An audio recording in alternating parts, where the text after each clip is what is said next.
National Assembly Select Committee for Regional Governance and Related Matters Thursday engaged local authorities at the Assembly building in Banjul, where they discussed issues affecting their services.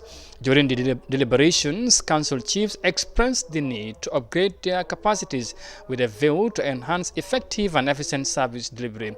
Details in this report by Aissatou Tamba.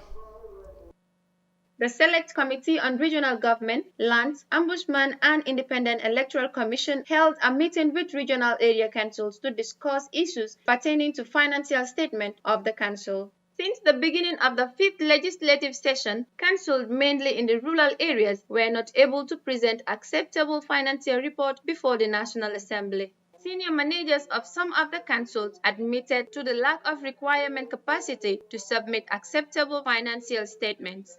Councils in questions were those of the Mansa Konko in Lower River Region, Kerwan in the North Bank, Janjanbureh in Central River Region, and Basse Area Council in the Upper River Region. Ibrahim Janko Sane, chairman of Janjanbureh Area Council, explained the deficiency in financial reporting to lack of training at the level of the council. The council, the chairman is not responsible of the finance. The signatures there are the signatories are the CEO and the finance director. And then I'm not saying they are bad, but I'm saying they could be bad if they so desire. And then that would be not within the understanding of the chairman or the councillors. So if you come to the council, you look at those activities which have been written by those people who can take money from the bank and who can spend it. I think still now there's a little bit of gap. That gap can only be justified when whatever is to be spent should go through the council, written down, and then when you come to audit, you ask what those people have against the spending that has been done. Then you can get the activities clearly. Paset Sise, Chief Executive Officer of Mansa Konko Area Council, highlighted few factors including technology as bottlenecks in the governance of rural councils. On computerized systems, councils are still using the manual systems. And I think now we are moving to a digital world whereby we should do away from this manual works. Without computerized systems, I don't think councils will be able to produce correct reports.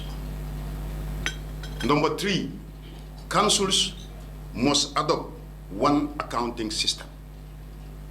From Banjul to Basse, I think the ministry can help, the National Assembly can help to make sure that, and the Auditor General can also help to make sure that councils use one accounting systems. Because, for example, when you go to Banjul, they're using different systems. When you go to KMC, they're using different systems. When you go to Birkama, they're using this different system. But for the rural areas, there is no council that is using a computerized system. We are all on the manual basis.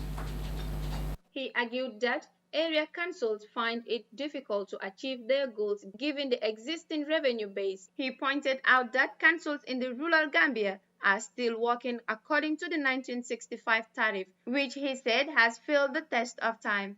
Permanent Secretary, Ministry of Regional Government and Land, Buba Sanyang, wondered how would the issue of capacity be addressed when the right person in the local government won't attend training packages offered by his ministry. Most of the time you organize a training, a CEO is not there.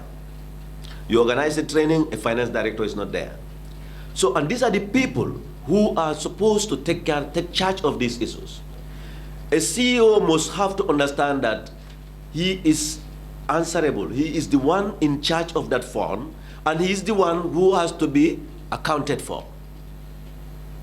No amount of pressure should sway you from your plan or your budget. Unless the CEOs take this position and know that they have to go by their budget, they are going to be responsible. And they have nobody to blame but themselves. Chairman of the Select Committee responsible for local government, Musa Amunyasi, encouraged management of various councils collaborate in coming up with a baseline for the preparation of financial dealing. And where one is found wanting, I must be very clear, where one is found wanting, I'll underline the word wanting, we will take the necessary steps. So whether we're going to start from 2014, 2019, or which year, that depends on the agreement collectively with the guidance of the National Audit Office. Because it's very, very painful, like I said earlier on. When you come to present your report, the entire Parliament is waiting for when the Select Committee will present their report at plenary. Nothing happens. And again, funnily enough, we all live within where councils are. They can bear me witness. We even got an information that councils say the most challenging days is the day they will present their report before the Select Committee and what actions to be taken by the Select Committee. Once that is over, till next year again, they are free. The meeting accorded members of the National Assembly opportunity to figure ways and means to ensure transparent and accountable local governance. The outcomes of the meeting is expected to end the case in which the lawmaking body will reject financial report presented by local council for lack of proper editing. Reporting for iAfrica News, I am Aissatou Tamba.